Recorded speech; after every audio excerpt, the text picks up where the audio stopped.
Hey YouTube, this is Trains and Destinations, and here I'm going to do a quick tour on the 2020 Nissan Versa. So I'm starting out the interior. I'll do the exterior after.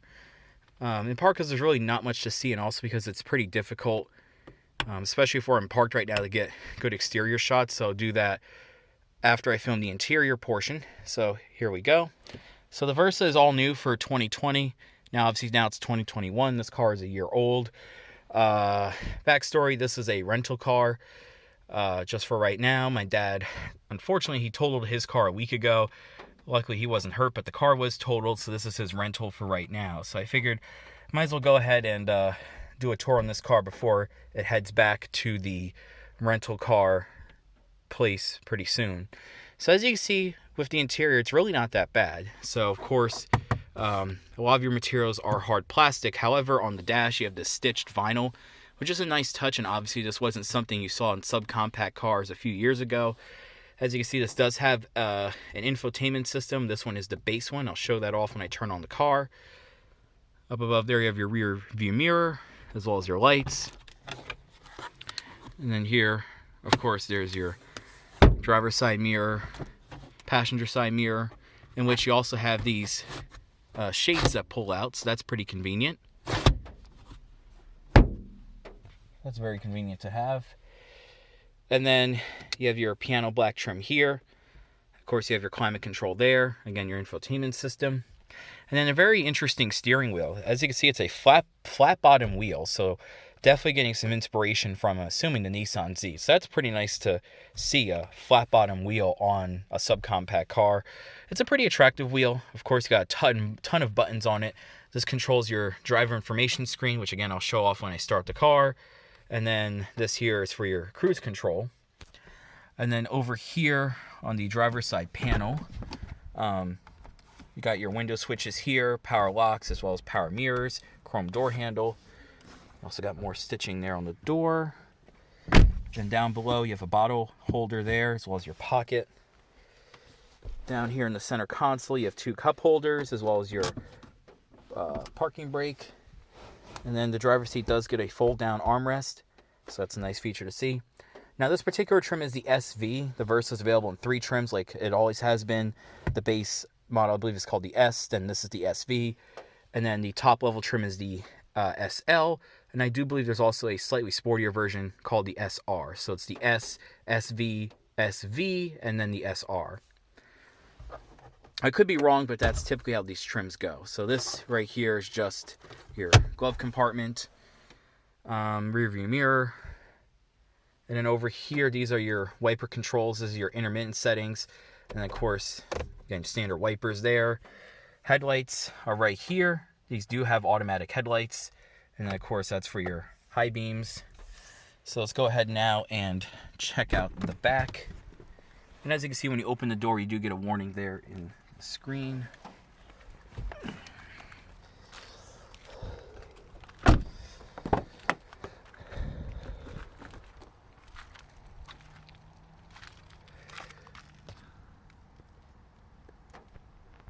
So here in the back, it's a little hard to see, but you do have some more slightly padded stitch vinyl here. Got your chrome door handle. And here are the back seats, sort of a two-tone black and white, which is pretty nice to see. There's your ceiling. And then stepping into the back is quite easy. Turn on this light so you can see better. There we go. Again, I do apologize. It was a bit hard for me to get a good time to film this car, so I do apologize for it being a little dark. But one nice thing about this Versa is that, as you can see, I have easily several inches of legroom. Headroom's a little tight. I'm about 5'7"-ish, and my hair is just grazing the ceiling. As you can see, the roof line does come pretty low back here. So if you're over 6 feet tall, you'll probably be touching the ceiling, but otherwise it's not that bad. And you have plenty of room back here. You have integrated headrests. You can see your two-tone seats. But they are pretty comfortable. They're not the most comfortable in the world, but the seats themselves are pretty comfortable, I would say. And this Versa is actually a little bit bigger than the previous generation, and essentially it is a compact car. So you definitely have the room of a compact car within a subcompact car. And that's always been the appeal of a Versa, you know. So, you know, if you have a small family, this car will work. Or if you just need a car that can haul around a few things, you know, this car will work too. So that's always been the appeal of the Versa. It's always been a versatile little vehicle. And you also got bottle holders in the back of the rear seats too. While I'm at it, I'll show off the key for the car. So, no, wrong key. So this is the back of the car right here. There we go. So this is the key. So you have lock, unlock, hold this to open the trunk. Again, I do apologize. It's a little hard to see, but you do have a trunk light in there. You have 60-40 split seats, and it's a decent sized trunk. If you have a mat here, and then underneath you do get a full-size spare tire. So that's always nice to see. Something you don't get all the time anymore, but I can assure you it is a pretty big trunk. So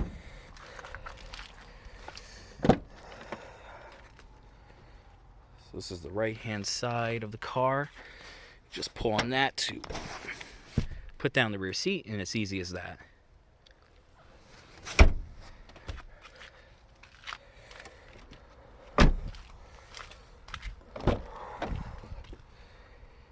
So this is the front here.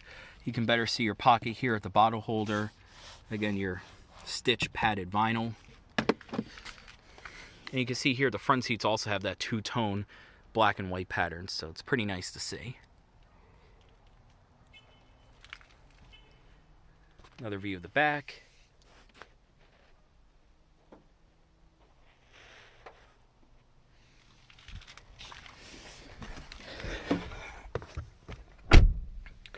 So again, you got your glove compartment right here.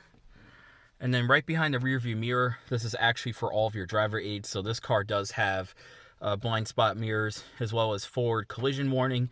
So if the car detects that you are not going to be able to stop in time, if you're going under 37 miles an hour, the car will automatically apply the brakes if it thinks that a collision might happen. So even though, again, this is a subcompact car, it does have, you know, the driver safety features. So that's always nice to see. You got your circular vents right here. Not that bad. Oh yeah, and also I can turn on the accessories, as you can see. So as long as you have the key on you and you hit the start button, it does turn on all of the accessories.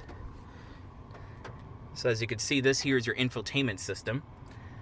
So it's very basic. You got your clock here, FM, AM, but you can customize what apps you want on each of the screens. It's very basic, and as you can see, there's some considerable lag between my finger moving and the screen corresponding. So it's a very basic system, but yeah, it's very simple. So you got FM, AM. You also have Bluetooth, and I do believe that this is Android Auto and Apple CarPlay compatible. And then of course here you got your audio settings there, so that's FM. Yeah, so like I said, this does have Apple CarPlay, and I also believe Android Auto. I am not sure, but it does have it. And then of course these are your settings. Here you can actually take a look at your rear camera. So that's the rear camera. You can adjust all of these settings for the rear backup camera. So it is pretty responsive. It's just, you know, kind of basic, as you can see. And then if you did not want to touch the touchscreen at all, you do have buttons here for your main menu, hands-free phone, day and night mode.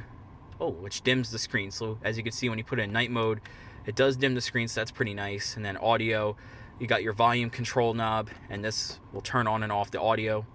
And then, of course, this is for tuning through your radio stations. And again, your forward and back buttons. And of course, this goes right back to your camera settings. So it's a very simple system.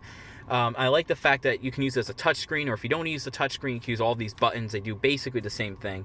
So that's very nice. And then, of course, here, your climate control is as simple as possible. Different settings, you know, zones here, fan speed, temperature. So I like how easy that is.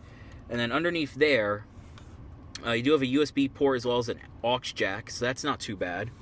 So again, very easy to hook up your phone to either charge it or sync it. So that's pretty simple.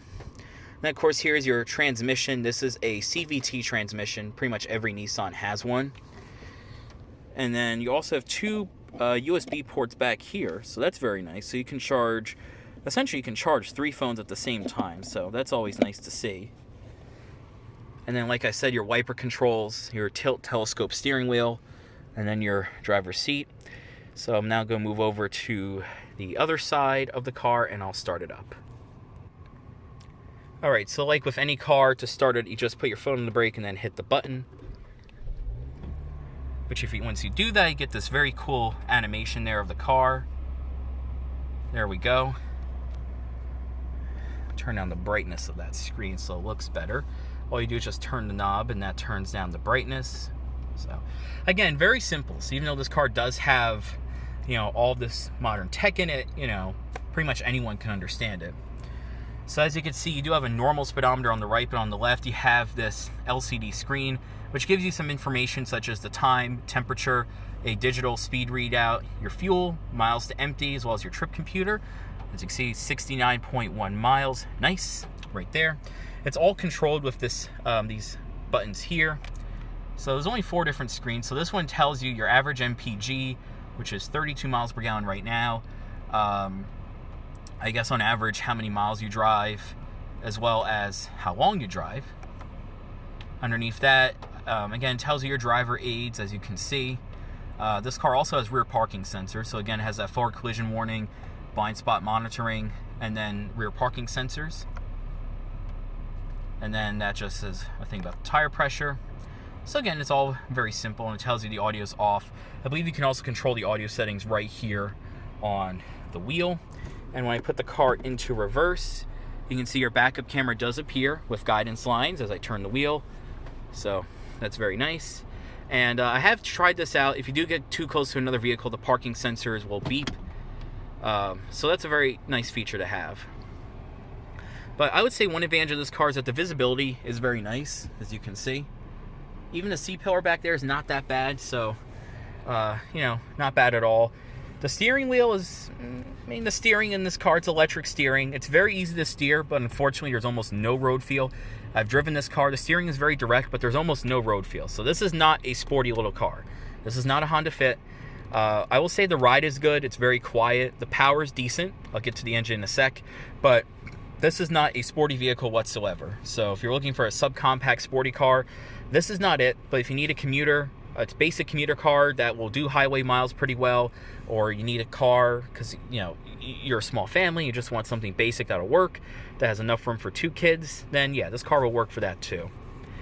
So I've pretty much gone over most of it. It's a little hard to see, but down here you have 2 levers. This is for your fuel pump, and then this unlocks the hood. I don't know why they put both of these switches together, but that's how it is. So I'll pop open the hood like that. And again, I'll get to the engine in just a sec. So it's a little hard to see, but under the hood here you have a 1.6 liter 4-cylinder engine. Makes 122 horsepower, so a bit more than 109 that the old car made. I believe fuel economy for this vehicle is 32 city, 40 highway, so this does get a full 40 miles per gallon. And I've gotten very close to that. So on the highway, according to the computer, I have achieved, or rather my dad has achieved, 39 miles per gallon. So this car will get you 40 mpg. So again, it's a very good highway commuter.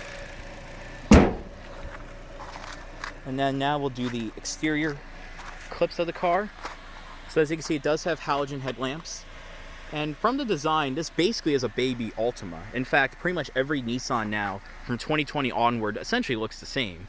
So essentially you have the Nissan Altima, and then the Sentra is a smaller version of the Altima, and then the Versa is a smaller version of, the Sentra is a smaller version of the Altima, and then the Versa is a smaller version of the Sentra, but all 3 cars basically have the same look to them, as you can see. Which totally is not a bad look at all. It's a pretty simple look, but at the same time pretty clean, pretty modern. Decent lines, as you can see. So not bad at all, and I really like the wheels too. So this does have the upgraded alloy wheels. And then this here is the front. Again, you got your halogen lights there, Nissan logo. Again, the look is basically that of a baby Altima.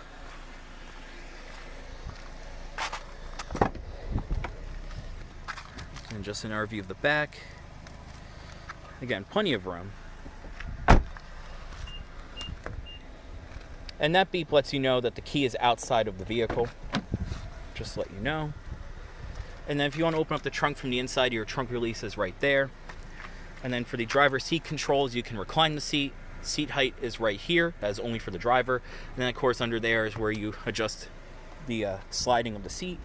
And that's coupled with a tilt and telescoping steering wheel. Alright, so we're going to rev the car just a little bit.